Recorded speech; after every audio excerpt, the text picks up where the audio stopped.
welcome. Here we are, Fantasy Rant, back at it again. We got your boy, Dan Baker, Mason Beck, and Evan Gooding. Lee's going to be a little bit late. He said he'll be here in 10. We'll see how that goes. But today we are going to be talking about training camp. Training camp, some teams are starting just 2 weeks away from now. Football is creeping up on us already. Love to see it. So we are going to be talking about some predictions for risers and fallers. Definitely going to be tracking these, and after training camp's over, we're going to give somebody some flack. So, all right. Before we jump right into risers and fallers, though, we got to talk about some news, especially Mason's boy, Brandon Ayuk. NFL Network's Mike Garafolo said 49ers and wide receiver Brandon Ayuk are no closer to a deal. And then there was a report maybe about 2 or 3 hours before that said Brandon Ayuk said he for sure wants to play for the 49ers this season. Probably because he's only going to play if he gets $30 million a year. But Mason, what do you feel about this? You're probably following this the closest of any of us. Read the tea leaves. Give us something. What do you see right now? It really does seem like both sides do want to work something out.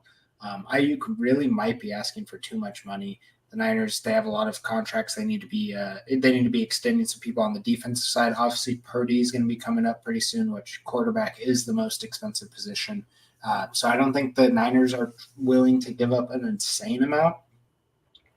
I do see something being worked out. Honestly, it's just the way it's going. Ayuk has seemed at times where he's just like, I'm done with this team. I'm completely gone. But now he's saying he does want to work something out. It is a little bit, I don't know. Anything really could happen in the situation. I do see it more working out. And then the Niners moving on from Debo next offseason. That's the more likely scenario I see. But anything could happen in this. Obviously, Ayuk has shown a lot of, he's spent a lot of time with Jaden Daniels. There's a lot of belief that he will find a way to Washington. Washington denied the trade offers and kind of shut down trade talks between them and the Niners for him. It's a really kind of iffy situation where anything could happen, but I'd say I'm leaning more towards a 60-70% chance that Ayuk is going to sign an extension with the Niners, but really anything could happen right now. There's so much uncertainty. Niner fans, we don't really know anything. We're all just begging for the news to be done with because we can't handle this after last season dealing with Bosa's extension and 2 years before that dealing with Debo. It's a heart attack every offseason with this front office. And next year, I hope that they quickly come to a deal with Purdy instead of dragging it out like this. Would you want to move on from John Lynch as GM because of like these frustrations last 3 years? Look at our roster. No. Right. Yeah. I was kind of hoping you were going to say yes. I'd be like, I don't. Anyways, we got another wide receiver making news for not getting the contract he wants. CeeDee Lamb. Dallas Morning News. Calvin Watkins reports CeeDee Lamb is not expected to report to training camp without a new contract. We do know that the NFLPA is like, it's not very beneficial, the missing time in training camp, missing games, missing preseason. This is all going to come out of the player's pocket in a big way. Do you guys believe, Evan, I'll kick it to you this time. Do you believe that CeeDee Lamb will hold out through all of training camp? And if you do you think he'll take it into the preseason if he's not given that contract before the season starts?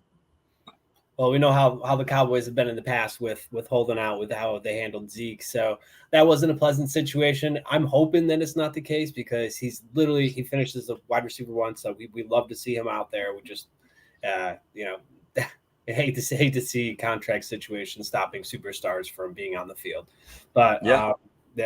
So I'm hoping that's the case. And do I think it's going to be? I think that they're going to sign him. Like I think that they pretty much have to. They're idiots if they don't, based on what he's done for them.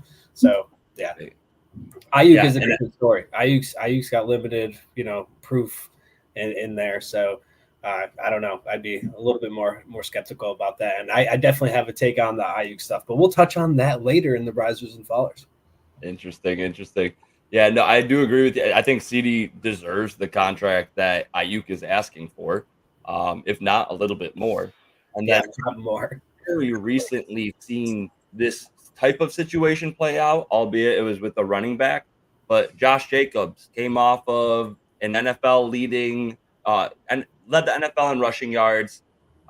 Insane for fantasy. Doesn't show up in preseason the next year. I don't know if you guys listen to fantasy footballers, but Fat Thor coming back late from the preseason definitely affected him. He had his least efficient year by far last season. 233 attempts with just 805 rushing yards. That's 3.45 a carry.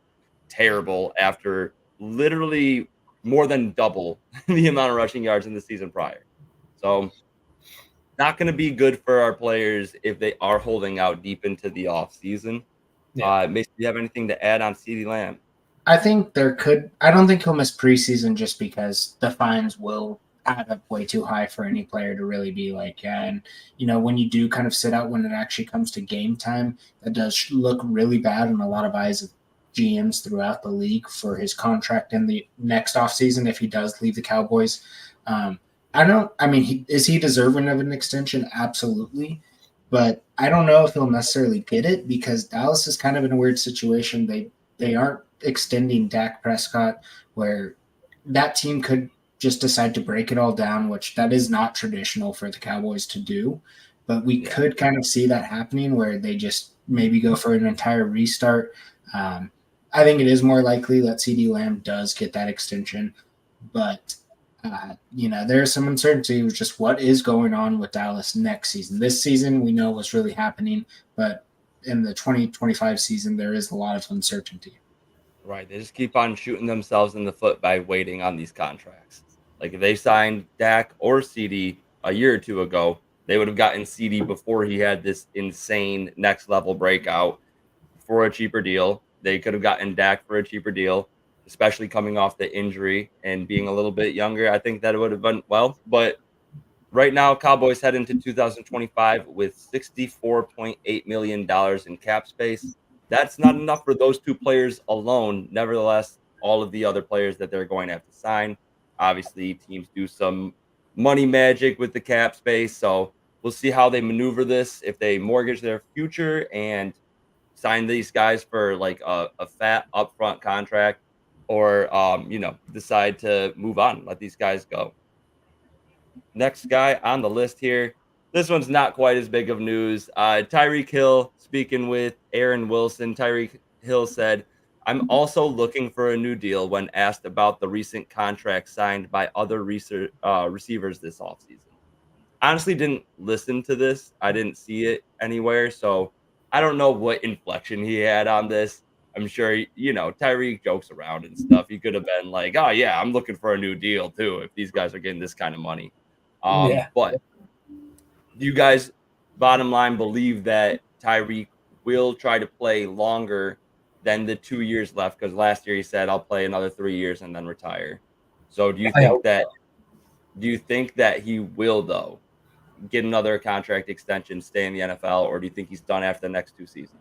Honestly, it really depends on the tone he was thinking. And I read into it a little bit more. He's like looking for his family to support his family and things like that. I think he looks for a new deal. And I think he strikes one. Yeah, I mean, if he keeps producing like he did last season, obviously before he got injured, he's going to be due to be paid an insane amount of money. Where how is anybody in the world going to deny the amount of money that he would be making? And I think that will be enough to convince him, even if it's only another 2 or 3 years instead of a 4-year deal. I think it's going to be hard, but I do think his next contract will probably be his last. But, if he is talking about working into another deal, it definitely does boost his dynasty up a lot because there was a lot of worries that he's only got 2 years left. I think this now makes it to where he's got 4 or 5 years left, and that's pretty nice to hear for dynasty. That's a big extension. And like even you just thinking of it from your own standpoint, that's over double the amount of time he's got left. I'd say maybe he signs a 1-year deal, 2-year deal tops after this. I do think this report gives a little bit of hope for his dynasty value. And if you are trying to, move on before you're holding the bag, which I wouldn't do with Tyreek, you just hold until retirement. But if you are trying to trade him, this could be the headline that you send along with the trade offer to go and get a younger guy plus some and really try to, rebuild from an aging veteran. All right. So we're moving on to quarterbacks with the next three headlines here. To start off, JJ McCarthy and Sam McDarnold. The Athletics' Alec Lewis said the Vikings QB JJ McCarthy definitely won't start in week 1. What do you guys think about that? Darnold's been leading the pack so far in the QB race. We know JJ McCarthy needs a little bit more time in comparison to some of these other QBs and wasn't really leaned on to do a ton at the collegiate level.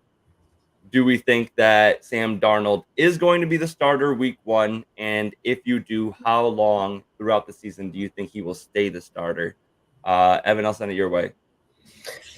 I mean, unfortunately, I was hoping that JJ would just come in and they'd be like, yeah, it's going to be true competition. But with this, depending on how their coach speak is, we got to check the index. Ooh, Lee making an entrance over here. Welcome in, Trey. Really, I'll just fill in Lee real quick in case you didn't hear. The Athletics' Alec Lewis says Vikings QB JJ McCarthy definitely won't start week 1.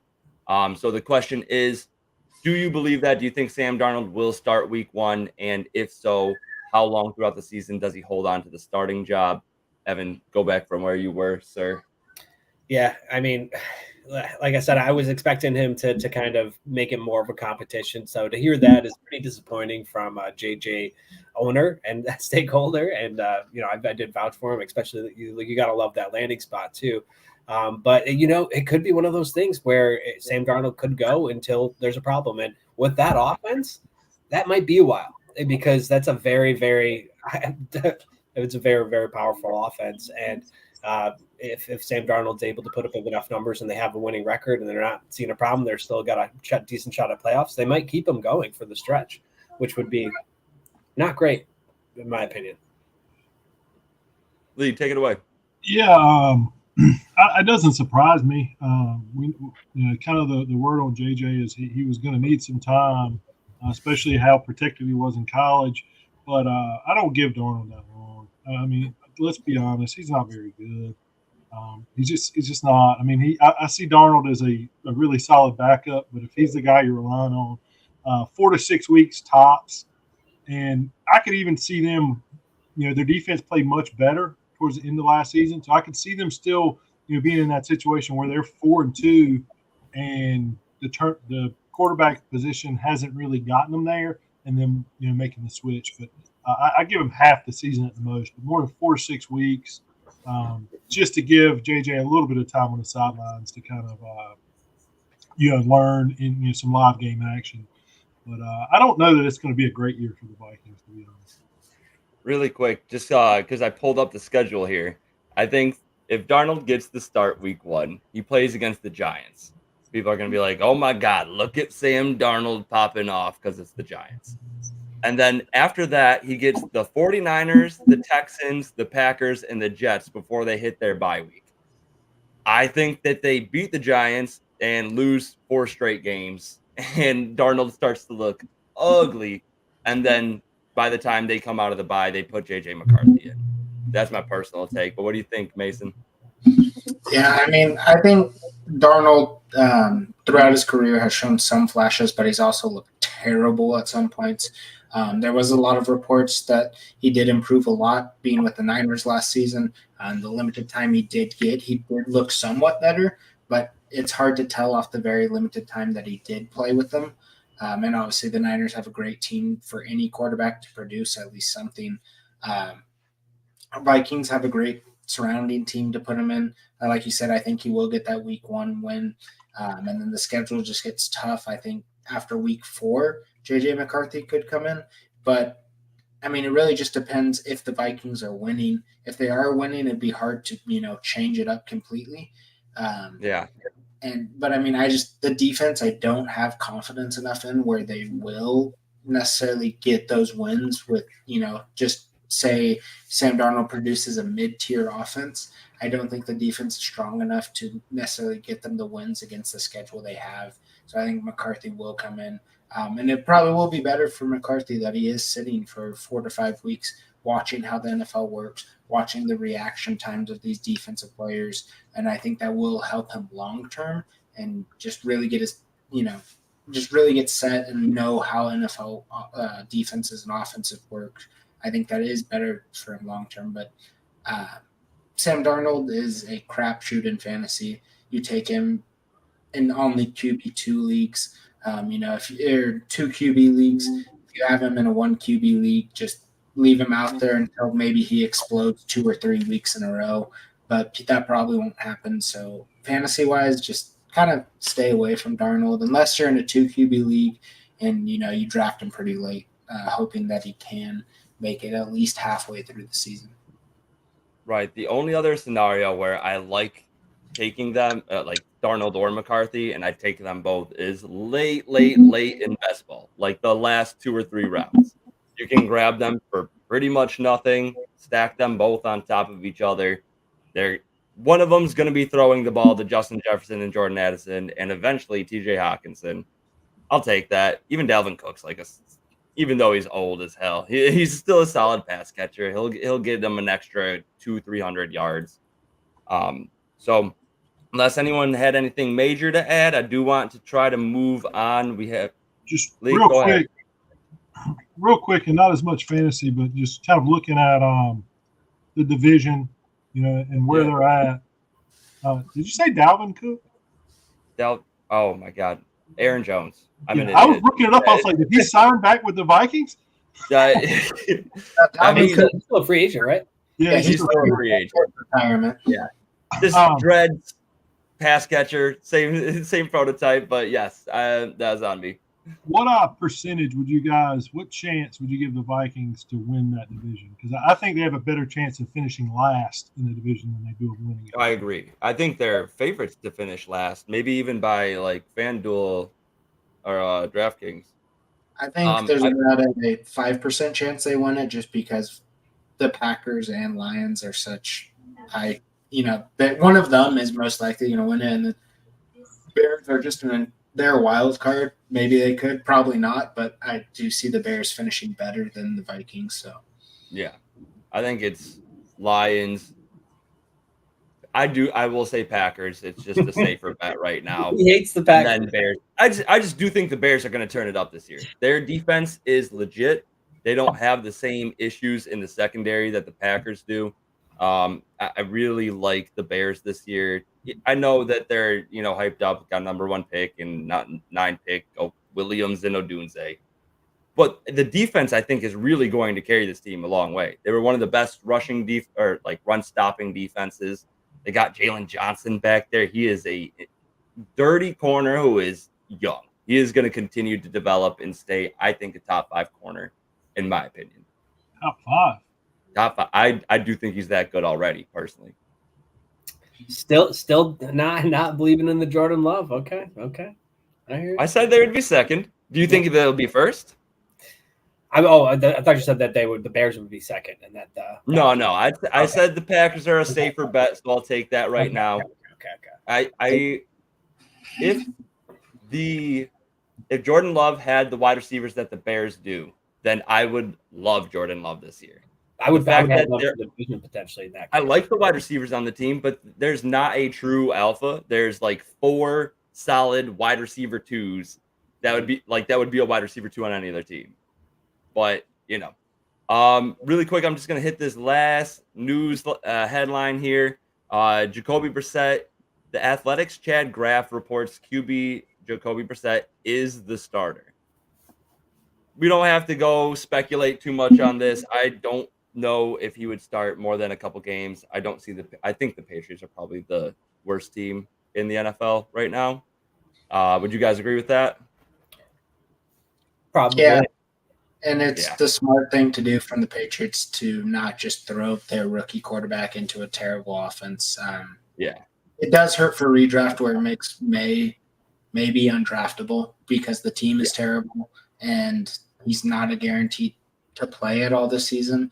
But long term, it will help him. Yeah. Oh, I wanted to move on, but really quick, Ramondre Stevenson, that contract, we got to talk about that for a quick second. Yeah. what happened. I mean, I love Ramondre. I got him on my team, but I did not want him to stay with the Patriots. I'd have much rather him move on and go sign with a different team next season. Don't think he's worth the overall money. I think it was 4 years, 9 per year, like 4 years, 36 mil. I think it was 17 guaranteed. This is all off the top, so correct me if I'm wrong. But that's still a lot of money guaranteed for a guy that has been kind of so-so in a so-so offense. I'm not putting it on Ramondre. I think he could excel in other offenses, but the Patriots are trash. I don't know why they extended him. I don't know. It's all a mystery other than why Ramondre said yes with all these RBs getting dirt money. I feel like it's the one piece of the offense that they're confident in, and they just had to put their money in it. That's a good point. Yeah, I think they just aren't really paying anyone right now, so it doesn't necessarily hurt the Patriots. They have a lot of cap space, so why not? There's a lot of upside in that if Ramondre can get to what he was 2 years ago. There's a lot of upside from the Patriots.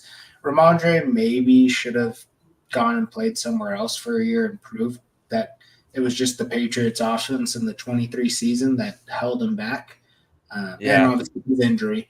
But I don't know. I mean, I think it's a good move by New England because it's going to give them at least something who we know can produce over the next couple of years as they try to develop their quarterback. Right? I mean, go ahead. You go ahead, man. So to Mason's point too, the first 2 years, 4.5 per carry, 4.9 per carry. This never has really had the touchdowns to catapult him into like mid-range RB1. But if he can put up at least that same 51 targets, 38 receptions, and then get back to that like 4.4, 4.5 per carry, then he's going to see some value. But I see why he took the contract. 26 years old, 4-year contract. That doesn't happen too frequently for mid-range RBs. What'd you say, Lee? Yeah, I was just gonna. I mean, the Patriots are awful. We've already kind of established that. Assuming the Panthers' offense improves, it's the worst offense in the league. Yes, it does give you some. It buoys the value and dynasty of Ramondre a bit. And if I'm his owner, I feel like this is a great window to try to get some value and sell. His main attribute as a fantasy running back, especially the season before last when he was a top 12 guy, was his pass catching ability. He added a lot through the pass game. Antonio Gibson is a better pass catcher. He was brought in. He's going to eat into that pass catching work. There's not going to be a ton of goal line carries. To me, the top end for him is a back end RB2. And long term, you just mentioned that he's 26 years old. It may be a couple of years before this offense really takes a massive step forward. I think this is your sell high window right now. And I think that's going to close fairly quickly. And Lee, I might take you up on that. I have him in the league, and I might start trying to wheel and deal. Evan, you better not say shit. All right, so let's get on to the main part of the show here. We got our risers and fallers. We're going to each choose one player. I know some of you guys got a couple listed here. I'm going to try to speed run my first one, if you boys don't mind. I got Jerome Ford as my riser. I think that his ADP is ridiculously low.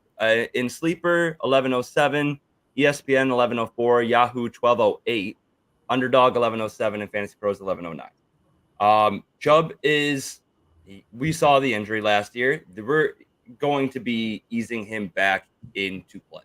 He's already got some clips coming out where, you can see all the workout, the work ethic that he puts in. I do love his work ethic.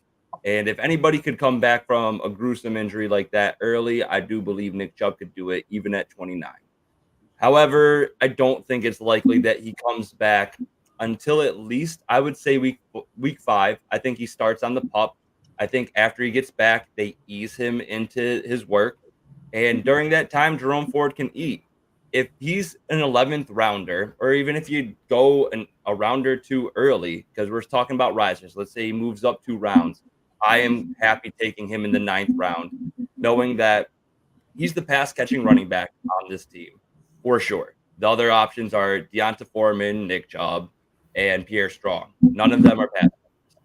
Last season, Jerome Ford's behind-the-scene metrics looked pretty nice. He was 6th in broken tackles, 21st in yards after contact, which isn't amazing, but it's solid for a guy that was not expected to be a starter. 4th in 40-yard plus runs and 50-yard plus runs. Also was 14th in of all RBs and targets. He had 63 targets on the year, 319 receiving yards. Second in receiving touchdowns too. That's not a repeatable thing right there. I don't know if he's going to get 5 receiving touchdowns again, but on the season, started from week 2 on, RB1 4 times, RB2 7 times.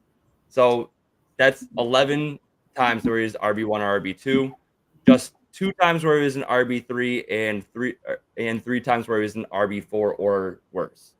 So, out of the 16 games or so that he started, 11 of those 16 was RB2 or better. He's helping your team, and you can get this guy in the 11th round in every format right now other than Fantasy Pros ranking. So I really like this guy a lot. He's being drafted behind guys like Blake Corum, Chase Brown, Trey Benson, and Austin Eckler. I would take Jerome Ford over all of those players. And then some players right behind him, Nick Chubb, Ezekiel Elliott, Gus Edwards, Zach Charbonnet. If that gives you the range, he's going to have more boom weeks than the other guys mentioned. I think that he is a massive value right now. If for whatever reason you're drafting redraft already. But even if you get him in the 9th round as a riser after training camp, I think that's a great pick and a great value. Evan, what do you think?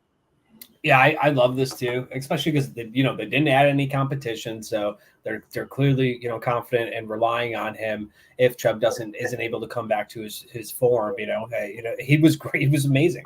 I actually could not believe how good he was replacing Chubb last year, and right. I think that people forget about it just because he's got that technically RB2 position role on the depth chart, but.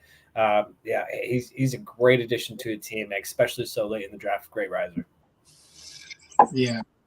I mean, honestly, I think that Chubb might just not ever get back to a full workload this season, as we've seen in the past. And obviously, training camp right now, people are uncertain when necessarily Chubb will go back. Ford is going to be working the entire training camp with the starters. And that's just going to give him a lot more chemistry with his team. It's going to show the coaches exactly more what he can do.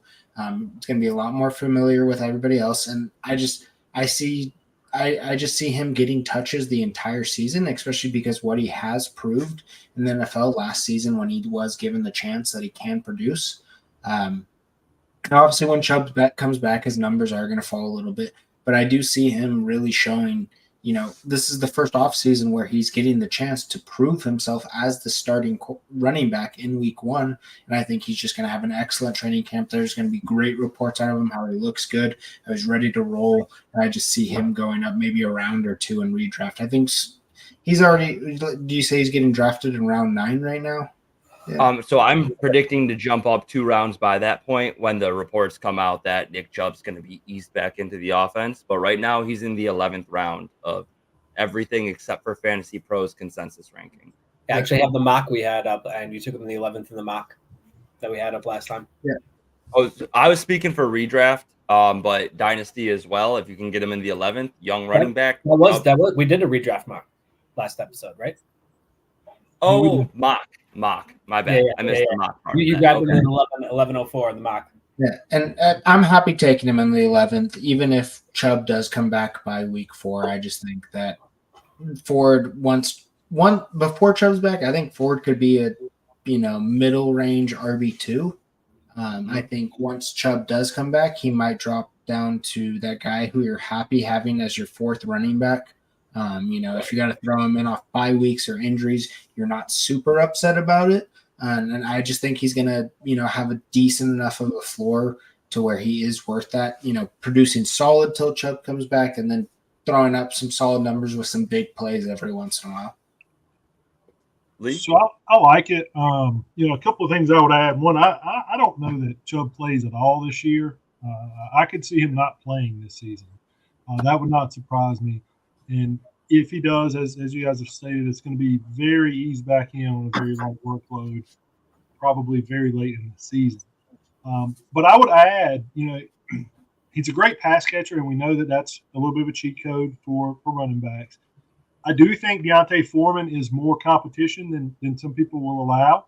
I do think Foreman will get a lot of the goal line work just with his style of rushing.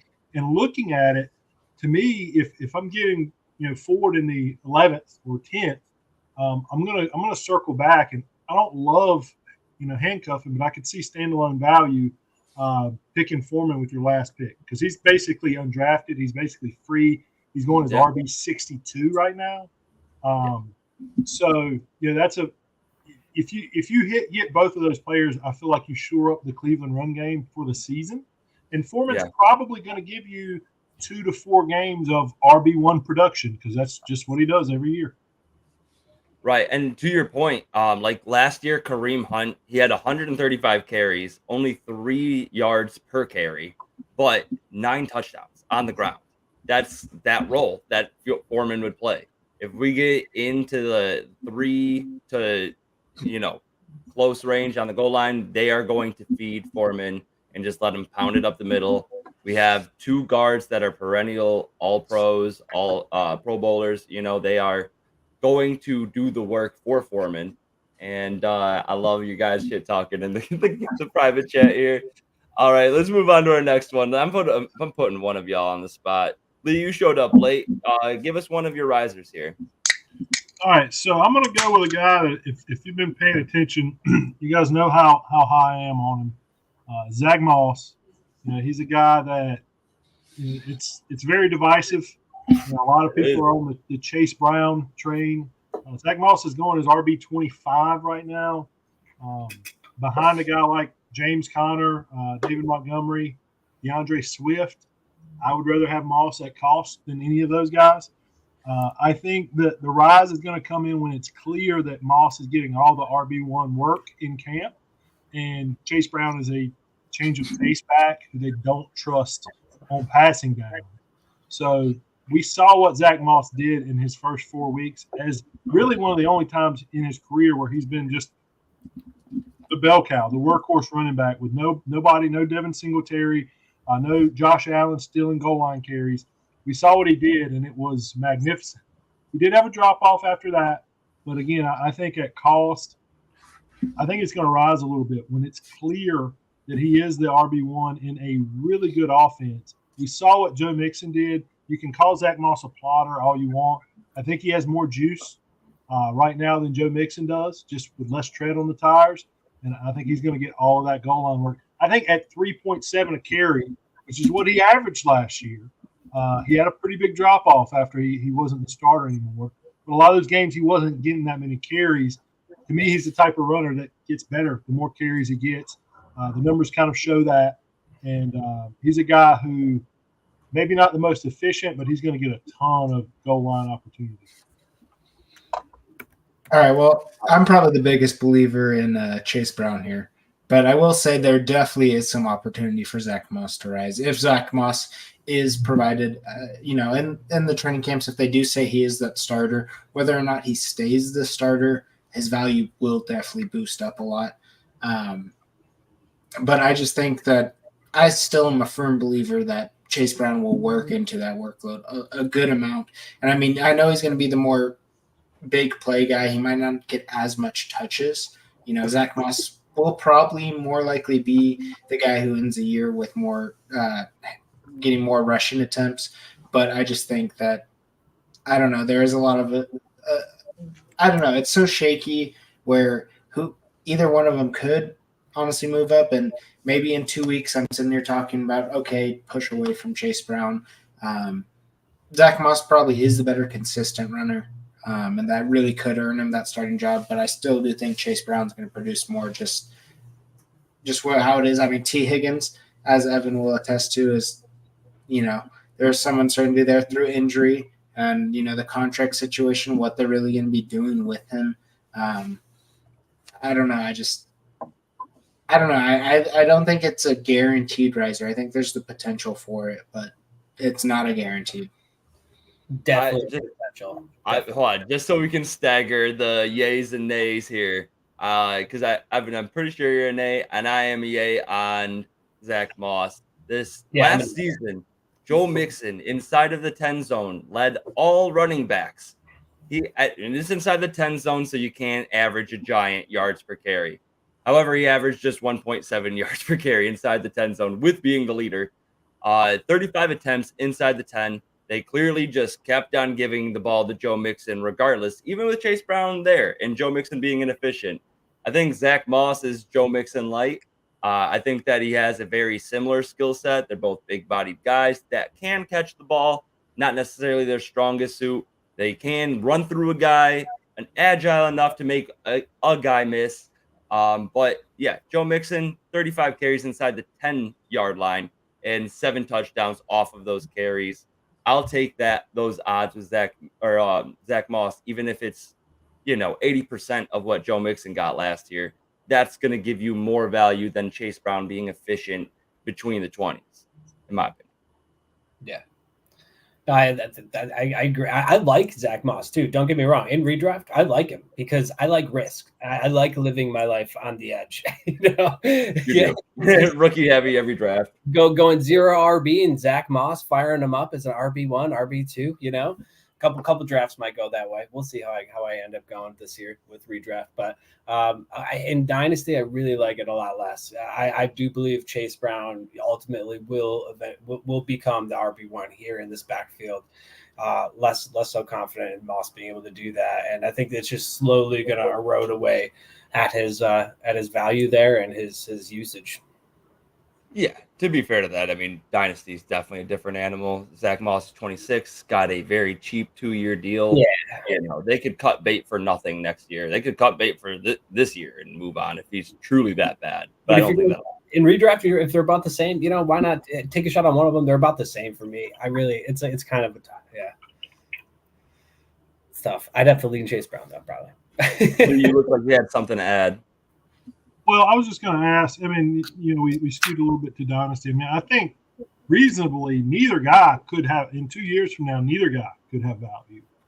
So again, and this is the difference between me and Evan in Dynasty is, I'll take the immediate value that feels a little more certain versus the risk of maybe one day he gets there. When was Chase Brown drafted? I was trying to look that up. He was a 5th round draft pick. Those guys don't stick. A lot of times they just don't stick in the NFL. He showed a couple of flashes last year. We'll see. To me, if I could get a 2nd round pick for Chase Brown, if I had him on a roster and I could get a 2nd round pick, I would sell all day. I for sure agree with that. And honestly, in Dynasty, if I could sell Zach Moss for an early 2nd, I would do that too. Yeah, I would sell those for a 2nd too. Yeah. Unless I need him on my roster and I'm a win now team, then I would do that. But let's move on to our next guy here. Mason, who do you got for your riser? Well, someone who I've talked about way too much. I'm going to go Bo Nix. Just off of already what he's done there. He's impressed Sean Payton a lot. There was a lot of question after he was drafted. Will Zach Wilson be the starting quarterback for a couple weeks? Will Jarrett Stidham be the starting quarterback for a couple weeks? Hell no. Out of the question. Bo Nix is more than likely going to be the week 1 starter. And obviously, Sean Payton with the Broncos so far hasn't looked good. That team hasn't been great. But just the fact that Bo Nix is already impressing a coach who has a very good resume. He's done great in the past. He's worked well with Drew Brees. I think that just leaves a lot of opportunity to Bo Nix to improve where he's already showing these signs. As the full team is there, obviously, a lot of people have been there. Troy Franklin, right? That is who they drafted as well. Yeah. Am I right about that? Yep. Yes. Yeah, Troy Franklin. There's that connection there. He's going to improve as well. Him and Cortland Sutton could both prove throughout this, season that is a good a well-respected receiving core. Not great, but well-respected. I just think that Bo Nix is going to improve. That Sean Payton really said that his release was insanely impressive. It could just be a coach hyping up his quarterback. We have seen that a lot in the past, but he's looked good already. And if he continues to impress this Broncos coaching staff, I just think that they're going to have full belief in him. Maybe, they're not going to as much ease him into it and let him run some big boy plays, and he's going to be able to put up some big numbers. Like I said, he is going to be the offensive rookie of the year. I'm taking that to my grave. I'm a true believer in it. Bo Nix is going to have a good season. You're still. Evan dropped some fucking bold takes. Oh crap, we're on the radio still. Drop some hot takes. And I think that might still be the boldest take in a draft where there's Caleb, Jaden Daniels, Marvin Harrison Jr., Malik Neighbors, even on a terrible offense. But that is so spicy. I still think it. I just think that. When you look at it, Drake May's probably not going to be starting. Marvin Harrison, obviously in a good situation. Caleb Williams in a good situation. Jaden Daniels not in the greatest situation. It's a decent one, but it's not the greatest. I think Bo Nix just with the coaching, and he's got a decent enough a team around him that it is going to improve. And I think he's a solid backup quarterback in redraft leagues. You're obviously not taking him to be your starter as of yet. He is probably going to be available in a lot of waiver wires a couple weeks into the season, but he's a guy that you need to watch throughout this entire rookie season. I'm so on board with this. I do think more so in a dynasty aspect, but even from redraft, like last year, Bo Nix, he's a long-term starter. He's ready for the NFL. He is by far the most accurate in the league, 4.1% at the collegiate level, higher than the next guy. And that was JJ McCarthy, which we know was only leaned on to do the bare minimum. So Bo Nix, 78.4% completion rate, insane. He had the second most passing yards at the collegiate level during the regular season. Still averaged 9.7 yards per attempt, which was fourth. And that's with him having a quick hitting offense in Oregon. It did not take a lot for them to just get the ball out of his hands. First read, let's go. Got his boy Troy Franklin there in Denver, like you were talking about. 37 touchdowns, 2 interceptions in his last season. That is risk adverse. I think as soon as he gets some really good wide receivers on his team, he is going to. I think they changed their entire scheme next season. Javonte, they'll let him walk. I think Cortland Sutton, they'll cut him, cap casualty. Troy Franklin's young on a rookie deal. They still got Marvin Mims going into his third year by next year. Got your guy, Troy Franklin, outside guy who can do it all. Little sleight of frame, but he can do it all.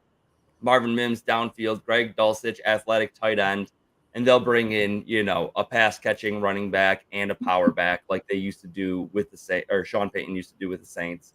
So I really like Bo Nix's future. I don't consider him a redraft riser, though, because of the talent around him. He could be. I think he's got the potential for it. I really do. I think Mason might be onto something here. I am hoping for it as well. I have him on my team. So just got to disclaimers. There's your answer. I cannot wait for week 10 when we are sitting back here. Giving the bird to all three of you guys who have been haters and not believing that he was my QB3 in this draft class. QB4. All right, then I'll give birds to two people. There we go. I join you with your birds. I got to give 2 to Lee, but if you guys consider birds only with the thumb out, because I don't like that. No. Right? The thumb out is not it. Exactly. That's just a solid. Unless you're holding something. That's the only way. Even that, I'm gonna give you a nice, we can drink. All right.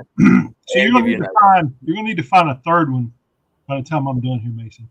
But before I get into the negative, I will say I agree that he is likely to rise with camp when it becomes clear he's the starter, because look where he's at right now. He's being drafted as quarterback 31 behind Justin Fields, J.J. McCarthy, Daniel Jones, Russell Wilson.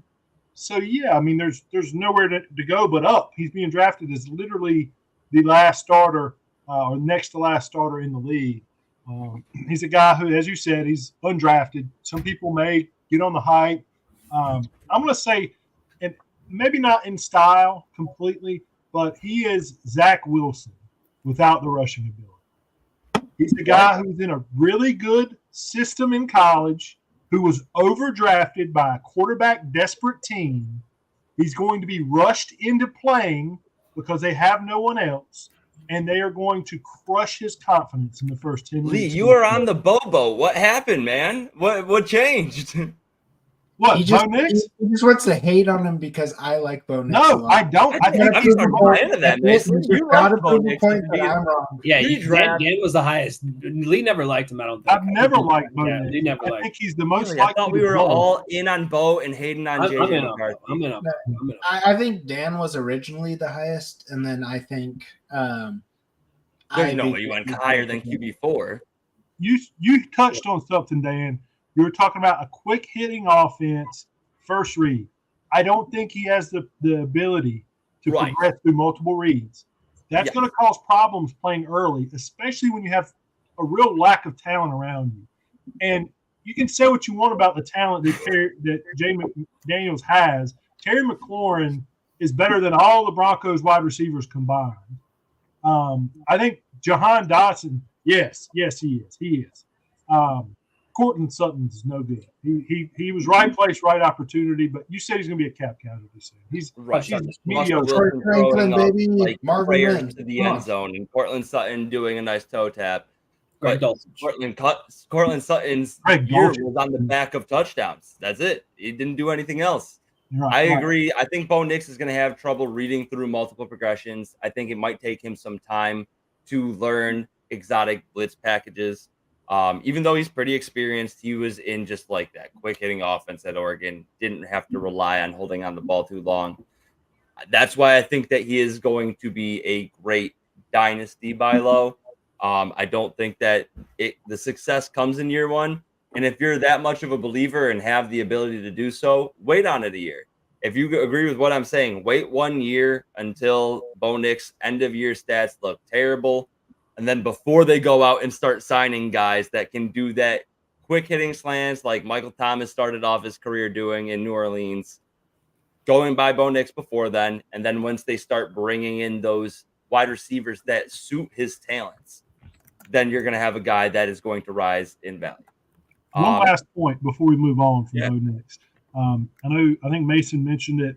Maybe it was you that mentioned Sean Payton and Drew Brees.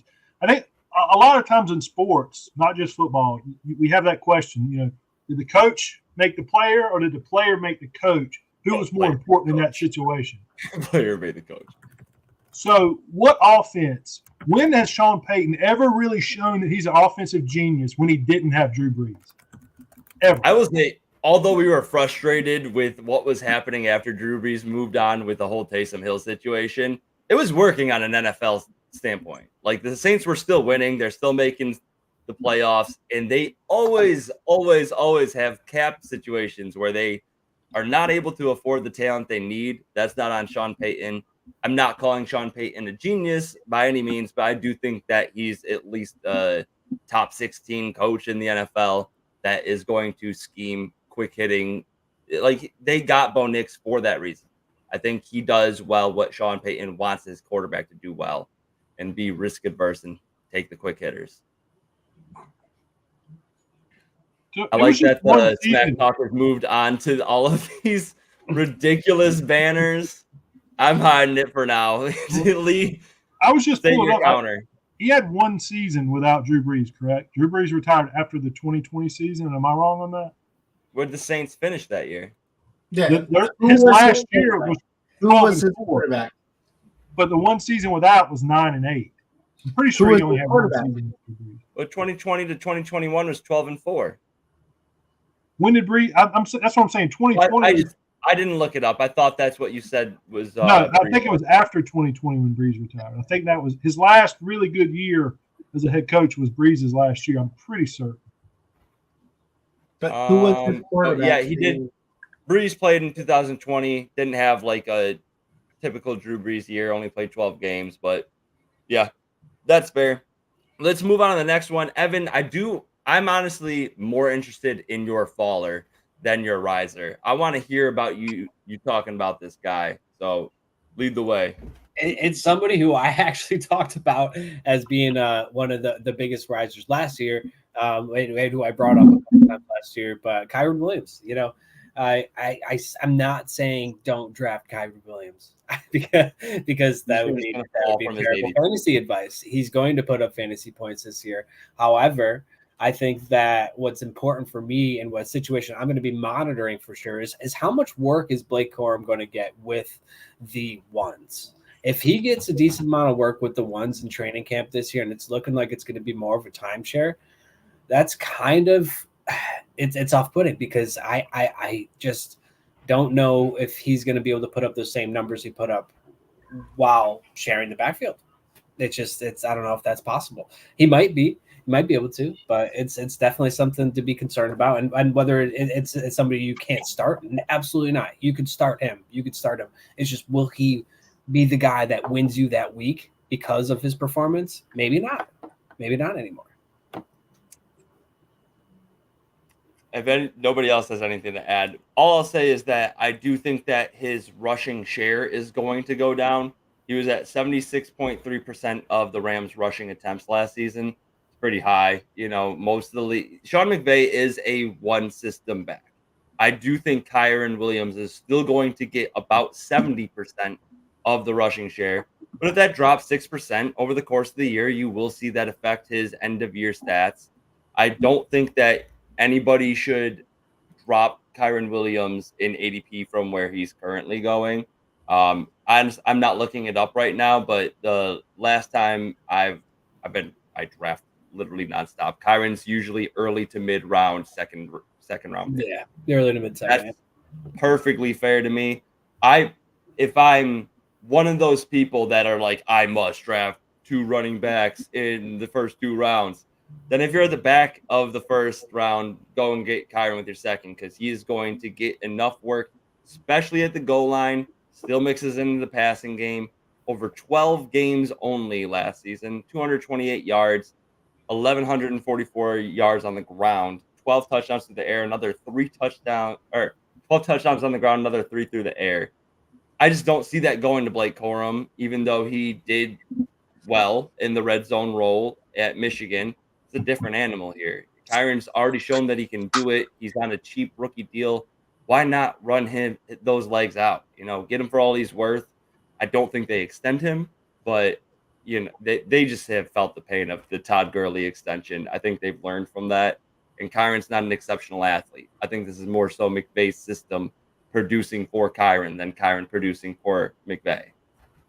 Yeah. Honestly, I don't know if I see Kyron's value going down a ton, but I don't see it going up at all. Like the only movement I see is him going down if Corum does really impress McVay. McVay could work in some plays where it does take away, those big gains or those touchdown goal line, because we know Corum was a goal line beast, red zone beast for Michigan offense, and that could take away. So the only movement I see from Kyron is falling. There's no way I see him improving from what he did last year. So it is a valid point. I mean, I don't see him falling anywhere below the 4th round in redraft. I still think at the worst he'll fall down to the 3rd round in 1 QB redraft leagues. But Kyron can't go up in value. That's just the only way I'm seeing it. There's no way he goes up. So his only movement is down from here. Okay, I get that point. Yeah, I wouldn't necessarily disagree, especially in the terms of redraft. I mean, in redraft, like you said, he's averaged pick 17. So that's middle of the second. Right there around him, Travis Etienne, Devon Achane, and then there's a bit of a drop to Derrick Henry and Josh Jacobs.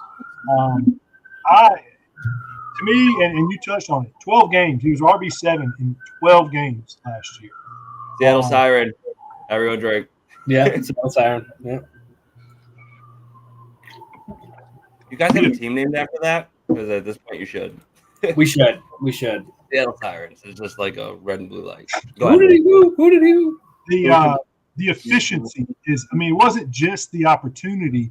It wasn't like he was just a volume monster who only got his numbers because of how much he touched the ball. Obviously, he touched the ball a ton when he was in there. He averaged 5 yards a carry. When you do that in the NFL, Sean McVay's offense traditionally hasn't been a timeshare. Generally, he's had a workhorse back. We saw, to Dan's point, we saw him run Eastern North Carolina native Todd Gurley. Little shout out there.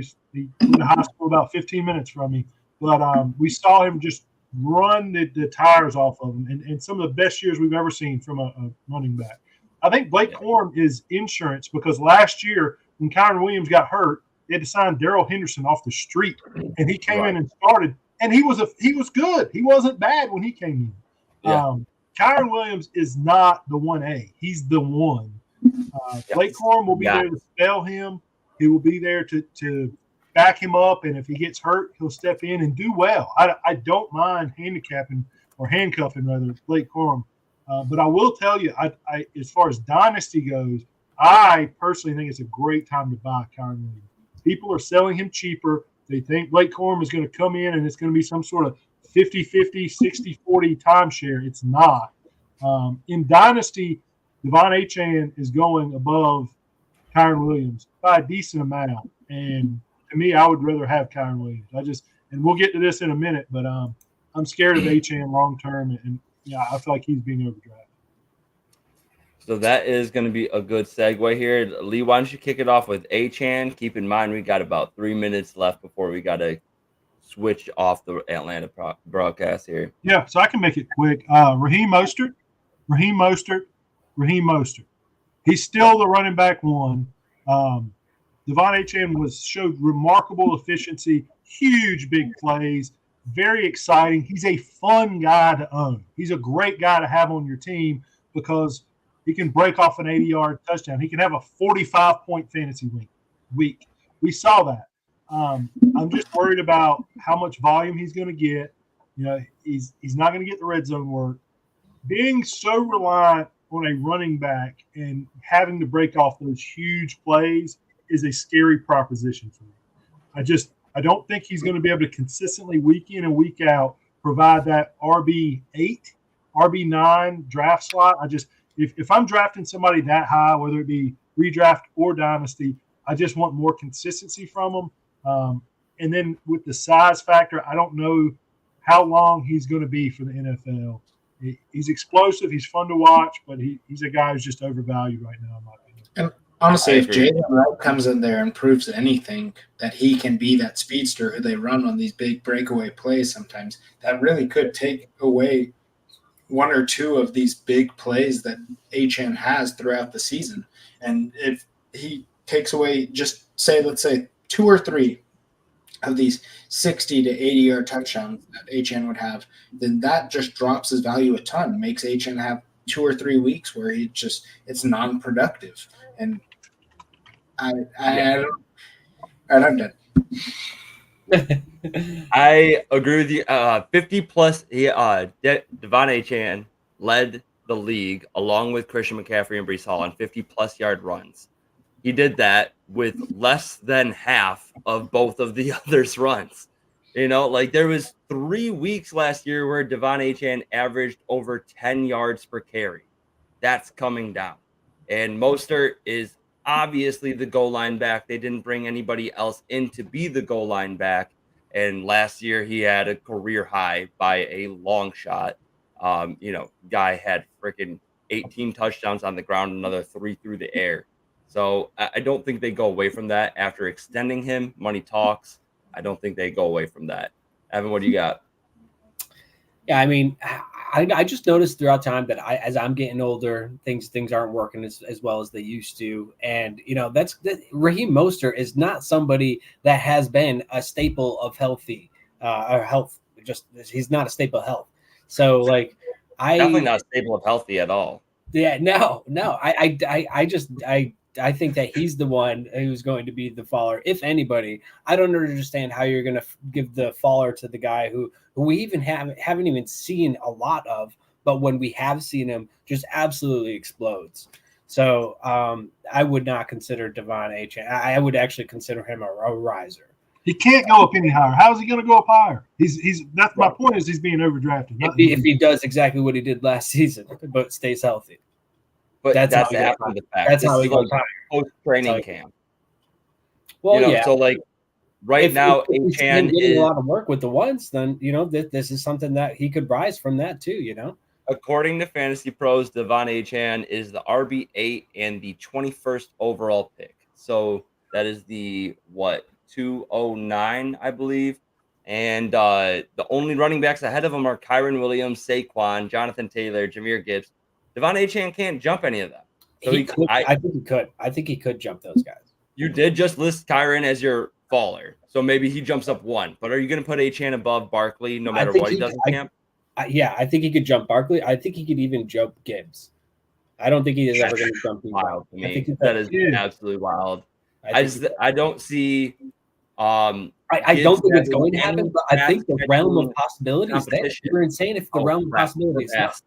Hold on, Evan, let me just wrap it up really quick. Thank you guys all in Atlanta for joining us for the radio broadcast. If you want to tune in for a little bit more, maybe Mason throwing in a Zin, all secretive on his dark camera.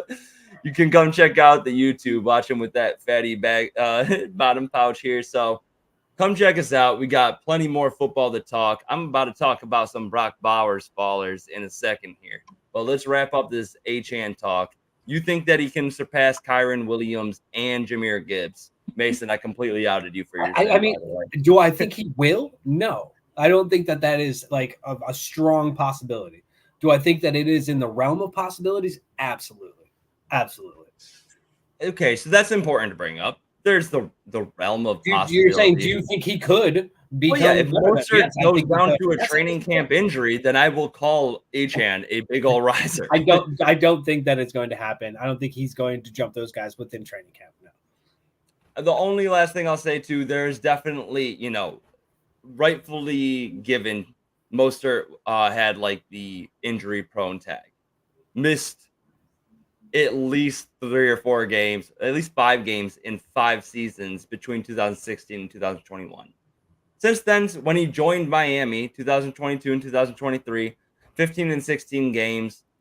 I don't think he deserves necessarily the injury-prone title, and I do think that Achane, he is the more slight of frame guy. Mostert's sitting there at 5'10", 205, whereas Achane is much, much lighter at 5'9", 188.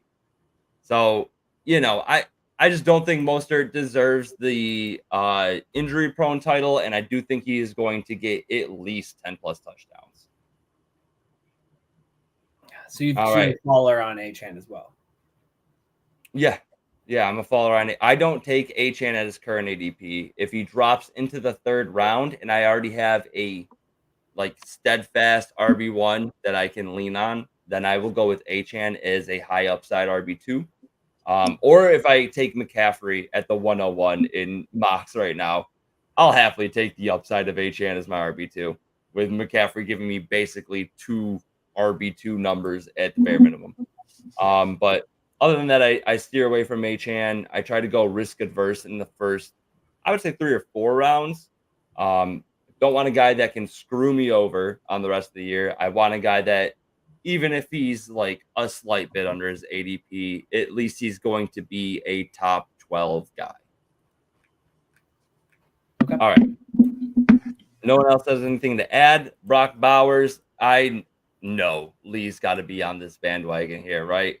Brock Bowers right now in Sleeper. Sleeper's the most ridiculous ADP. 7th round, 706. He's going in Sleeper in half PPR redraft leagues. That is insane. That's a tight end 9 overall. That has him going ahead of guys like, where is it? I just had it here. I'll get back to that in a second. Oh, there it is. So David Njoku, Jake Ferguson, Dallas Goedert. I would take all 3 of those tight ends over Brock Bowers in year 1. And then at ADP, even Dalton Schultz is going at the 1006. I'd rather have Dalton Schultz at the 1006 than Brock Bowers at the 706. But I wouldn't take Schultz over him. I would take Njoku, Ferguson, and Goddard over Bowers in year 1. I feel like people are really kind of recency biased with the success that Laporta had. Obviously, Bowers is a generational talent. I think he will have success, but we have not seen rookie tight ends outside of Sam Laporta finish as a tight end one in a very long time.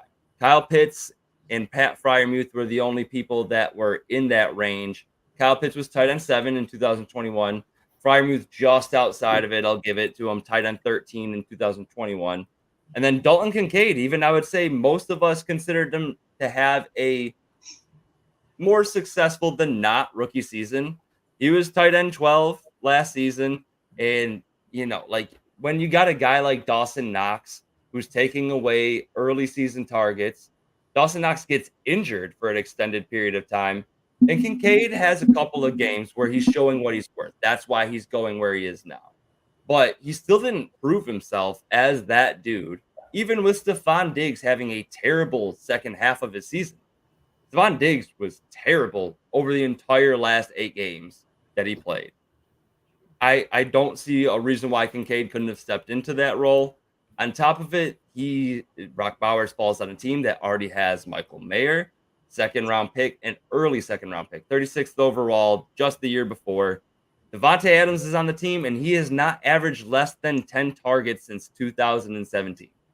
That is 10 targets per game. So, he's been injured, but every time he's played 12 games, he's averaged he's had at least 120 targets on the season. The dude's going to demand targets. Jacoby Myers even is a target earner. Not that he's going to be a very efficient person with those targets, but he's going to pull in targets that take away from Brock Bowers. All of these things on top of Antonio Pierce preaching a defense and run-heavy scheme. This is not going to be the offense that throws the ball 35 to 40 times a game. I think they're more so going to try to limit Gardner Minshew, perennial backup, and Aiden O'Connell, who I don't think anybody, including, honestly, Raiders fans, I don't think anybody has hope that this is your franchise guy. You're not leaning on the passing game with Aiden O'Connell. He didn't prove it last year, at least as a rookie. Maybe he steps up, and I hear he's leading the QB race so far. This is a running team. There's no way that Brock Bowers is going to be putting up his tight end 9 average draft position right now. I just don't see a world where that happens. Last point, the Raiders targeted the tight end the 3rd least of any team in the last 2 seasons. They already don't target the tight end position, so I don't see why it all of a sudden starts now with all going to Brock Bowers. Maybe that number goes up on the whole because there's 2 solid tight ends there. They probably will run a ton of 12 personnel sets. I just don't see a world where Brock Bowers ends up with anything more than, I would say, 90 to 100 targets at the very most. And that's me being pretty fortuitous. Yeah, I think that just where he's getting drafted out, there's no room to necessarily rise. I think Mayer can obviously prove a lot in training camp that will give him some boost. There's a lot of talks that Raiders will be running a lot of 2 tight end sets. And yeah, like you're saying, Laporta and Kincaid having good rookie seasons, that is not historically a known thing to have rookie tight ends be producing a lot in their rookies in their first season. It's not something we know. And a lot of people have that bias off of recency that, he's going to do it again, which he is going to be a good tight end in the future. Do not get me wrong about that. Right. But this year, I'm not confident taking him as my starting tight end. I'm not. The passing game isn't there. Aiden O'Connell and Minshew both are not, Minshew's first season and a half with the Jaguars. He proved he did good every time since then. He has not thrown up great passing numbers by any means. And you think that he or Aiden O'Connell can necessarily support this offense in a way that will allow an elite receiver in Devontae Adams, a underrated receiver in Jacoby Myers, got to bring that up. And then you think that between those guys that they'll be able to support 2 tight end sets consistently? No. And there's a lot of rumors that their head coach, Antonio Pierce, is still planning on making a very run-based offense. Yep. I just don't see the tight end position from Mayer or Brock Bowers being consistent guys by any means. They're going to lose you some weeks by just the inconsistency. I think that's going to happen. Yeah. Yeah. I don't even know that they're rumors. They're common sense. If Aiden O'Connell and Gardner Minshew are your quarterbacks, you damn well better have a run-first offense if you want to win any games. Yeah. I think it's maybe top 5 or bottom 5, rather, landing spots for him. Yep. To me, yeah, I want no parts of him at the current ADP.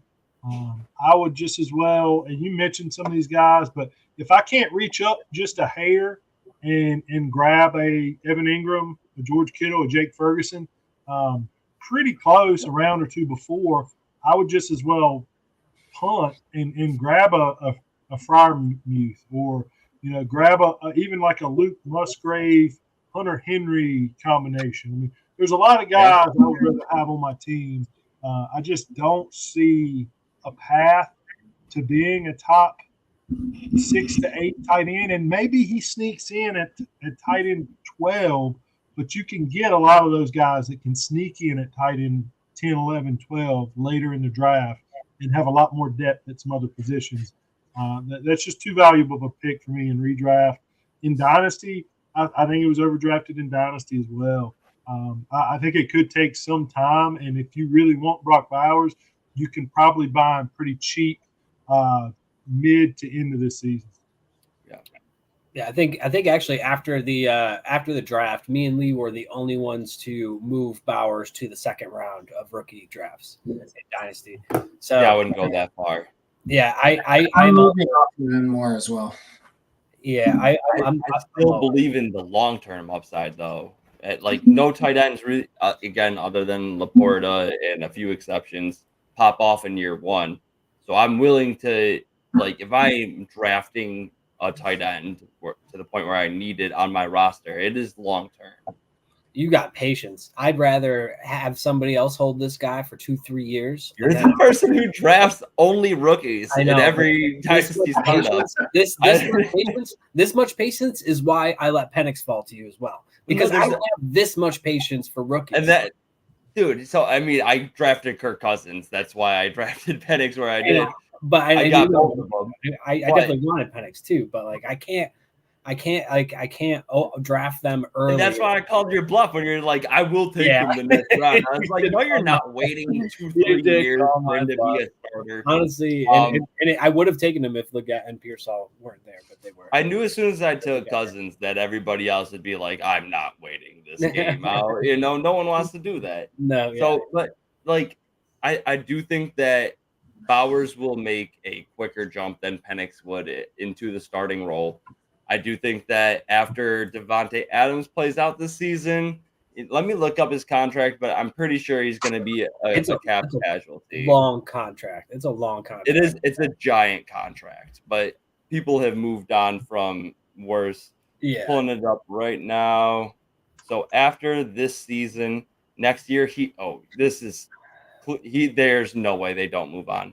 In 2025, Devontae Adams is owed $44.1 million. So that's his cap hit.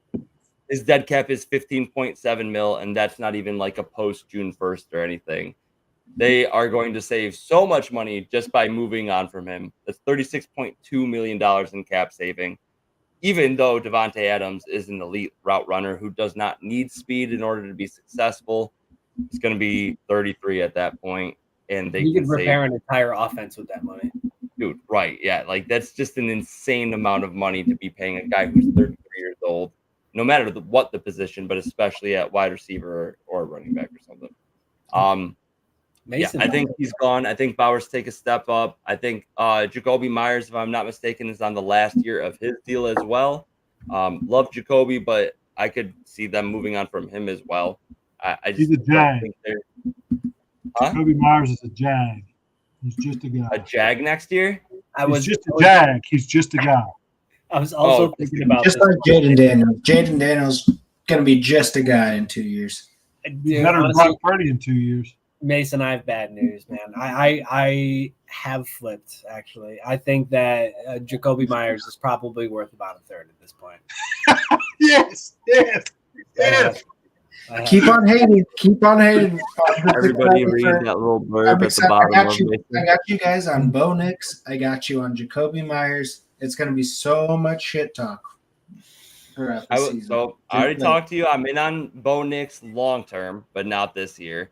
And I am in on Jacoby this year, but not long term. I think that them running most likely a lot of 12 personnel sets, and I do think that Gardner Minshew. We saw Josh Downs last year have a very quiet but very successful rookie season. I think I could be mistaken, but I think he even outproduced JSN. I know he had more around the same amount of targets, over 700 yards. I think Josh Downs quietly is better than people are perceiving him to be. Not saying he's going to put up those numbers this year with a rushing quarterback back at the helm, but last year, 98 targets, 68 receptions, 771 yards, just didn't have the touchdowns, 2 touchdowns. I think that could be Jacoby Myers, but Jacoby Myers is better. What do you think? I think there's the emergence of Trey Tucker last year. They brought in Gallup. Like there's things that they're doing that are not making sense for Jacoby. The ultimate thing that doesn't make sense for Jacoby is he's a slot receiver. Brock Bowers is going to work a lot out of the slot. They're going to have 2 tight ends on the field. I don't know how much it's going to be 12 personnel versus them actually having Bowers in the slot and not lined up on the line of scrimmage. He's a versatile athlete. He is versatile. He can absolutely line up in the slot. I don't see them like intentionally, because they're going to be a run-first offense. I don't see them trying to mix in 3 wide receiver sets where they throw Brock Bowers in the slot when Jacoby might be the better slot receiver anyways. We don't know. What's wrong with Jacoby? I know y'all like dunking on Mason here, but what's wrong with Jacoby? Like, he's been pretty solid, other than when Aiden O'Connell's throwing him the ball. Did he go like 3 seasons without a touchdown? Or maybe it was just 1 season. He went a long time without a touchdown. It was at least 2 seasons. That's definitely on the team, though. Year and his sophomore season. That's on the team, not the player, too. Like, it is a kind of on the player, but it's more so on the team, like giving him the opportunity. That's called Bill Belichick coaching, having no consistency. That's right. Exactly what he had 26 receptions in his first year. And Mac Jones was throwing to him. Do you think Mac Jones is a good quarterback, Lee? He's on the level of Aiden O'Connell right now, and I hope that changes, but I don't see a lot of difference between his quarterback play he's likely to get this year and Mac Jones. So he's having – I think he's a solid step up. So he's having Aiden O'Connell, who was his quarterback last year. Aiden O'Connell? No, Minshew, who I believe is going to be the starter all year. He's having Aiden O'Connell as one of his quarterbacks, and Gardner Minshew for some of the year probably as well, who's better than Jimmy Garoppolo. Jacoby Myers finished as wide receiver 24. Don't give me that face. Jimmy Garoppolo is a piece of shit, all right? I know from experience. I don't see Jacoby Myers finishing worse than a top 30 wide receiver. I don't see it. And there was such a clear divide, too, when Aiden O'Connell took over. He just hyper-targeted the Devontae Adams and Josh Jacobs. Like, that's all he had was, like, I'm going to go to my first read or I'm going to check down. And that's it. That's why Michael Mayer didn't see a ton, even when he had a big step up in his snap share. Didn't have a big step up in his production. Jacoby Myers, though, the first 7 weeks, he had and there was he missed the second week. So through 7 weeks, he only played 6 games. 5 of those 6 games were at least 12 points or more, with most of them being in the like 14 to 24 point range. Then Jimmy G goes down, Aiden O'Connell steps in, and it's a completely different world. And Antonio Pierce takes over as coach. That was the other thing that changed. That was much later in the season. I think that was like week 11. Week 9. Week 9. Yeah. I mean, that's fair, but I just don't think that like Antonio Pierce is telling Aiden O'Connell to not go through his progressions. I think that's an Aiden O'Connell. That's what changed. They became a much heavier run offense. But I'll fact check that, but I don't think that the pass attempts went significantly down. Comparison, I would be willing to bet it was within 3 pass attempts per game, which I don't. Okay. Oh, 3 attempts per game. From I think Pierce took up. It was either at week 9 or in between week 9 and week 10. I actually did research on this because I just did my Devontae Adams write up. So I'll check into it. We'll put it on the board though for sure. We got that doc now with all of our bets. So that's a weird bet because we can find it. It's not a future bet. It's right, yeah. As soon as we come back, so we still gotta find out a punishment here. I'm very comfortable in the spice world, even though it's been 2 years now removed from me working a hot sauce job. I'll eat any spicy bullshit and just take the fucking bait. That's fine with me. I'm not shaving my hair on anywhere on the face or head. Lee, take off the hat again, brother. Hey. yeah. You got it for me to get to shaved head with all the hair. You need to shave off beard, mustache, eyebrows, the whole 9. And then you'll have no hair anywhere, and it's just gonna be interesting. I look like powder. If that's the bet, I will take the bet. If you shave off literally beard, mustache, and eyebrows, I'll do everything but eyebrows. Eyebrows is a little extreme. Dude, I think the eyebrows are important to me. If I'm doing eyebrows, you have to do eyebrows. Gotta go. If I shave off all of my hair, look. If I put my eyebrows up, you have to put up your eyebrows. So beard and eyebrows versus hair and eyebrows. Lee, just because you can't grow hair on your head doesn't mean we have to lose ours, all right? he's just trying to even it out. He's just trying to even it out. One by one, he's gonna make a smart fantasy bet and just take us down the rabbit hole with them. And be like, hey, I'm going down. You're all coming down with me. yeah. Hold on, let me write down this bet before I forget. All right, so Raiders dropped. I said 3 pass attempts per game.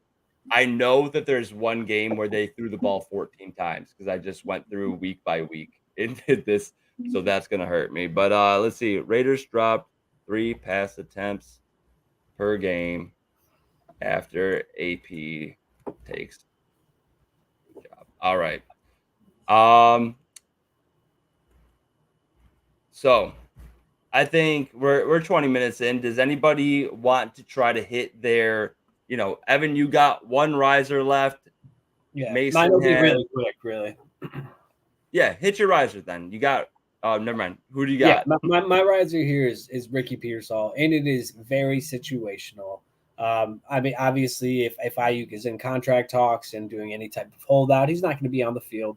This is going to give Ricky way more opportunities on the field working with Birdie, developing that chemistry. And I don't think that he's even in competition for him because they're going to play. He's going to play mostly, I think, in the slot.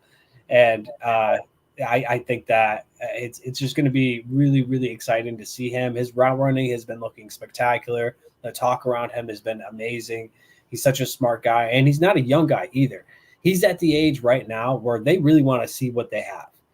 They want to see what they have with him, and I think that they're going to give him some usage this year, and I think they're going to show that in training camp. I think the only world this happens is if Ayuk is traded. Personally. And Riser being for redraft being draftable. Right now, he went undrafted in the mock we did. Right. Like being draftable, like rising to fantasy relevance for redraft. I think he will get to that point.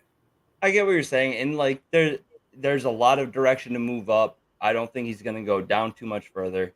But again, I just don't think that there's a world where he jumps into draftable with all of the other assets on the team.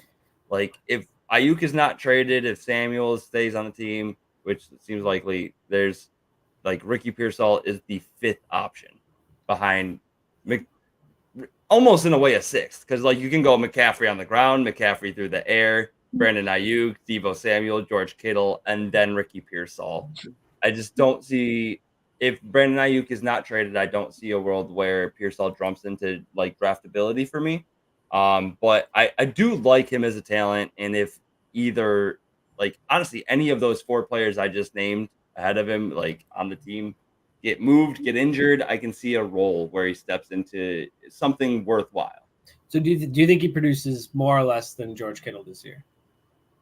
Just like overall fantasy points? Yeah. Much less. By how I would much? say By how much? By how much? Let's get it back going.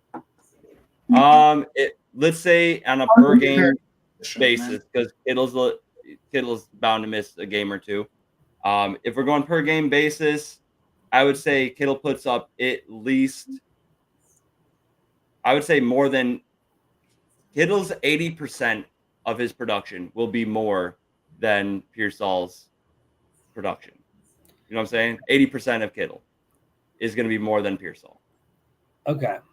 So we're just taking 20% off Kittle. So you think I would take that. I would take that. Yeah. I would take that. 20%, yeah. So you're taking Anybody 20% else on it? his per game average. Yeah, per game, because Kittle is bound to miss a game or two. I know it's going to come. So I was going to go a different route, and this Okay. is a little bit Let's more hear it. bold. I think Kittle will have double the receiving yards of Pearson, double or more. Oh, Interesting. That's so hard because Shanahan's so good at scheming open space, and Pearsall is a solid athlete. So with him being what we just determined is like the fifth passing option, he's going to be able to beat some of these cornerbacks and maybe pop off with a couple of big gains, which could really shift the season. You know, Kittle will do the same, but like they only really lean on him when one of their wide receivers are down.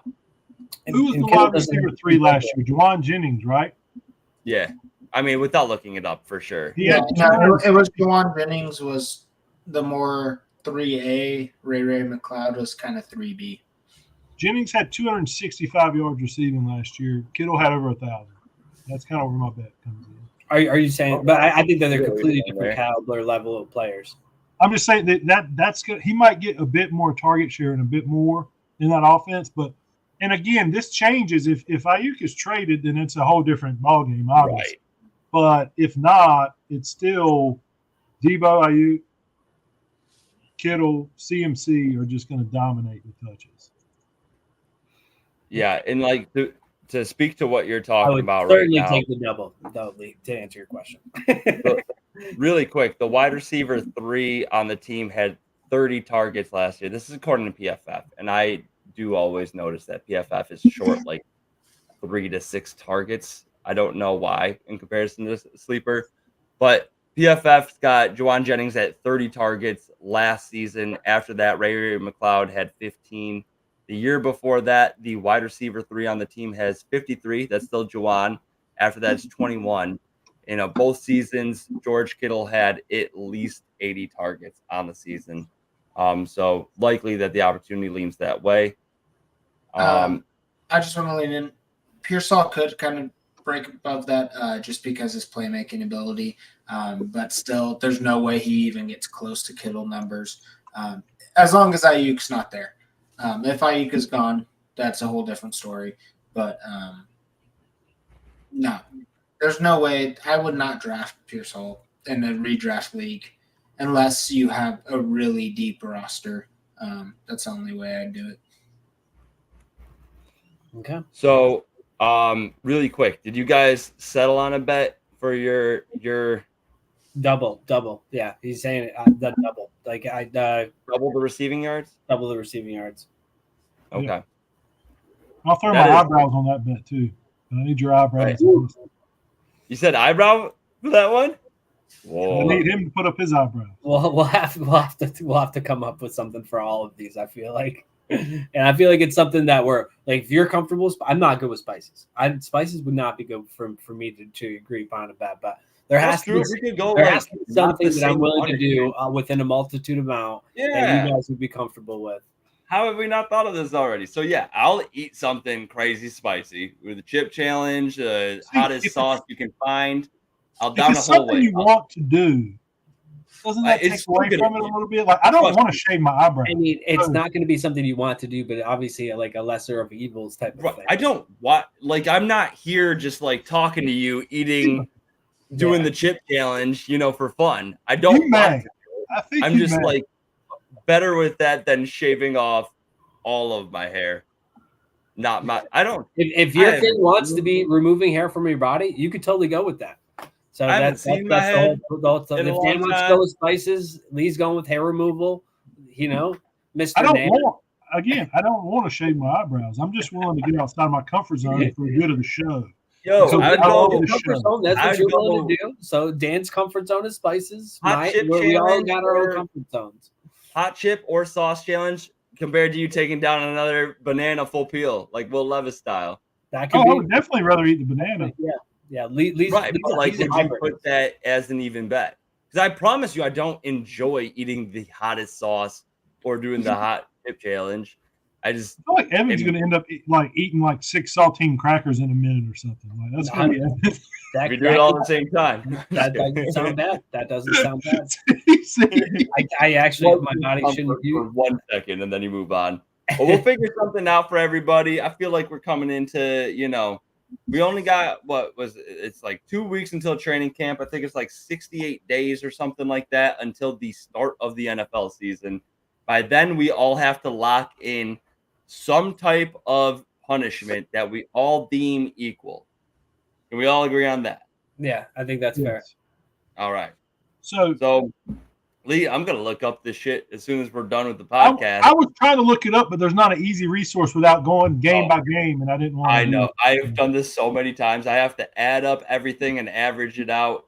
But we'll do that in a minute. We'll lead off next podcast with the answer to this. Maybe I'll be eating the hottest chip on the planet, and you'll be eating a banana. All right, you want to do that for this bet? What's that? You want to do like hot chip or banana straight at the top of next episode? Whoever loses. Yeah. Word. So Let's go. is 3 a tie? So if it's an even 3, is that a tie? If it's more than 3, then I win, and less than 3, you win. I said 3 pass attempts per game or less. So that's how I worded it. If it's 3 even, then you win. If it's 3 on the dot, I have it with me winning. Okay, that's fine.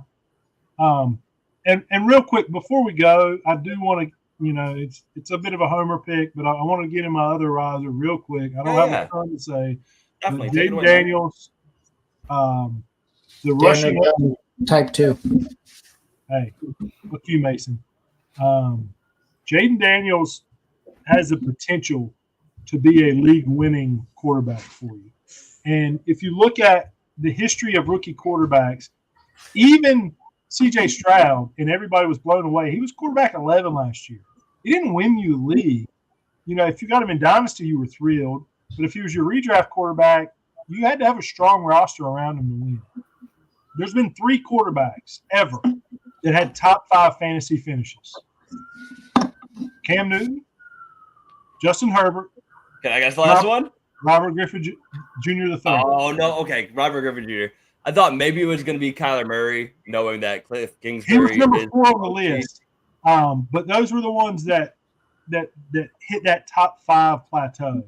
And even in the Herbert year, he was really the one true pocket passer. But he had 5 rushing touchdowns and almost 300 yards rushing to really put him over there. Really quick. Kyler Murray was QB6 in his rookie season under Cliff Kingsbury. He So was you're right there. damn close. He was right there. But again, and he works with my argument as well. For a rookie quarterback to really transcend, he has to have that rushing ability. There is more talent in the offense. I do believe that, obviously I love Terry McLaurin. I'm a homer. I think Jahan Dotson can be a solid number 2 target. I think Austin Eckler, while not taking a ton away from Brian Robinson, gives a really nice safety valve. I think the combination of Zach Ertz and the rookie Ben Sinnott are going to give him some targets, give him some ability to really find guys in the passing offense. But also, the O-line is still a very big question mark. He's going to have to run the ball quite a bit. He's not going to have a ton of time. It's going to be quick passes and running the ball. So, to me, you look at the draft position, I think with camp, I think it's just there's been incredibly positive reports. You take all that with a grain of salt. But I think the more positive reports you hear in camp, I do think that there's a potential. So the 3 guys going right in front of Jaden right now, and that they're pretty close. Brock Purdy at 83, probably not going to pass Brock Purdy, but he has no rushing ability. He's not going to give you anything with his legs. And then right there in the same range, you have Jared Goff at 92 overall, Tua at 96, Jaden Daniels at 98. I love Tua. He's very hot cold. Jared Goff, he gives you a great floor. He's not going to win you a league. He's not going to lose you a league. And we like his schedule. We talked about that already. But really, those three guys, they give you nothing with their legs. If I'm drafting a quarterback in that range as my QB1, especially in a 4-touchdown league, I really need that rushing upside. I honestly, and again, you're going to call me a homer, I would not be surprised if Jaden Daniels has a better season than Anthony Richardson. Well, the thing on top of it all is that Daniels is going so late in redraft. I don't understand how it's happening. I feel like there's a lot of quarterbacks that people are already questionable about, like Justin Herbert, like Trevor Lawrence type of range is where he's going around, but they don't have anywhere near the same rushing upside that Jaden Daniels does. Jaden Daniels, 100 rushing attempts or more in his last 3 seasons at LSU and Arizona State. Over 6.9 yards per attempt every year, at least 6 touchdowns, up to 11. The guy improved in his passing numbers every healthy season that he had. Like, that continual linear progression, to me, says a lot about a player. Like, you are taking those off seasons, you are learning from it. I think he's going to do the same thing coming into the NFL and truly just take off. I don't see a world where he doesn't rise after training camp. And I also, this is, without being a Commanders fan, this is the most homery I can get. I've just always been a solid believer in McLaurin. Truly believe he's at least a top 15 wide receiver in terms of real NFL talent. Like, what he can do for your team. He's just had the worst luck with who's slinging the ball to him. So that's my opinion. Evan, I know you have a differing one. Go ahead. I'm scared of Terry for different reasons. I am not happy putting him in my lineups at this point. He's so inconsistent in my opinion, and he with this new offense going in, it could Jaden taking away more rushing upside too. Like he does have the rushing upside. I agree with what you're saying with Jaden. A little bit of a holdup dude though, because like there's guys after him that are going, like Herbert's almost going after him in some drafts, and I don't know. I would take Daniels over Herbert. You did in that mock, and I don't know if I'm quite there yet on him, especially when it comes to redraft. I like risking it for quarterbacks, but it's tough, man. It's tough. But Terry, because like you would think with Jaden Daniels being a rookie that I would take Jaden Daniels over Justin Herbert. But like truly, it's a redraft situation where I love McConkey. I think Palmer's a little bit better than people are giving him credit right now. I think he's like the definition of an average NFL wide receiver, but he's better than QJ. He's going to get the job done. I think Herbert's good enough to make those guys better than what they are. And I love Herbert long term, but that's because his dynasty value has fallen significantly. Jaden Daniels, the rookie, is only about 2.5, 3 years younger than Justin Herbert is. So I'd rather take the long-term upside of Justin Herbert, knowing what he's done in the NFL, than taking Jaden Daniels as a hope before he plays his first season. But just usually it feels the other way around, where you're taking the rookie in dynasty. So it almost feels like you're more confident in Washington wide receivers than the Chargers wide receivers. You think? Yeah, for sure. Yeah. Like, I consider McConkey to be the one, in my opinion. Like, I think he's going to be. Right. McLaurin's by far better than any of their wide receivers. I would say Jahan Dotson at least has. He's your wide receiver one if he's on that team. Jahan Dotson's the unquestioned wide receiver one on the Chargers. Right. Like, he was drafted in the first round, in like the top half of the first round, I believe, right? Like around like 16 to 19 round. Yeah, 16 or 17. 16 to 19, so like middle of the first round. He's put up numbers at Penn State. The dude has incredible body control. I think above all else, he is very underrated in his contested catch ability because of his size. But I think he's incredible at doing that. When he stayed healthy, he can show that he can produce when it's not Eric Bieniemy calling the plays. I do think that system hurt him a lot. I think that we've seen Cliff Kingsbury utilize primarily a 2 wide receiver system where the wide receiver 3 on the Cardinals never produced. Like, that was never a thing. It could. Nice. You got Nice. that right. South Carolina. Fuck them fuckers. I wish we could throw up some of this private chat in there. It's probably called private chat for a reason, but the shit talking in there is impeccable, guys. Keep it up. Well, he's a bitch. So The Patreon one of these days, we get the Patreon the access to the private chat. The name of my team in the show league now is Fuck Mason, and that's going to be the name all season long. Oh, I'm cooking up some name to get you back, Lee. Don't you worry. I'm thinking about it. But I feel like there needs to be like a 69 thrown on that just to be like our proper teenage asshole selves. Fuck Mason 69. You guys are idiots. Fucking love you though. This has been a great episode. Did anyone else have anything they want to throw in real quick before we end it? Jane Daniels is the offensive rookie of the year. nah, you're right. Go Knicks. Go next. I'll say that much. Next week, I mean, we kind of only spitballed this. I'm just going to throw it right on here. I am down to do some form of a mock draft where we have me and Evan, we're always butting heads in terms of our takes. Lee and Mason, they're always butting heads in terms of their takes. We're going to pair up. The guys who disagree the most are going to join the same team, see if we can talk through a mock draft and actually make some decisions. I think at the bare minimum, this is going to bring up a lot of good discussion, and it's going to be all on the fly because you can't plan who you're going to mock draft. Got to stay watered. So tune in next week. It's going to be a lot of fun. After that, like we said, we're 2 weeks away from training camp. So we're going to come back in 2 weeks with a lot of training camp news. So it's going to be a fun next month and a half here leading into the NFL season. I'm fucking pumped for it. So we're probably getting canceled. Atlanta, I know we're off the radio right now, but this episode is going to be our last one on the radio. Me and Mason. It was at the 40-minute mark if you need a beeper somewhere. Yeah? It was at the Atlanta, if you're still listening, 40 minutes after we're done. No, I was saying next week because we're going to be cussing each other out. But, yeah, we may already be canceled by then. So, hell with it. Let's do it. Yeah.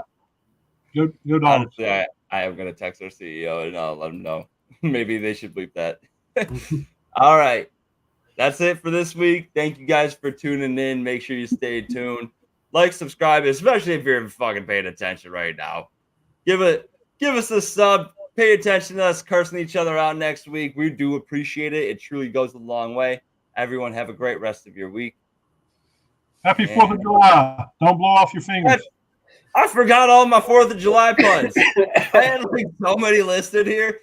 Did not say a single one. America. Whatever. All right. Fuck yeah. Well,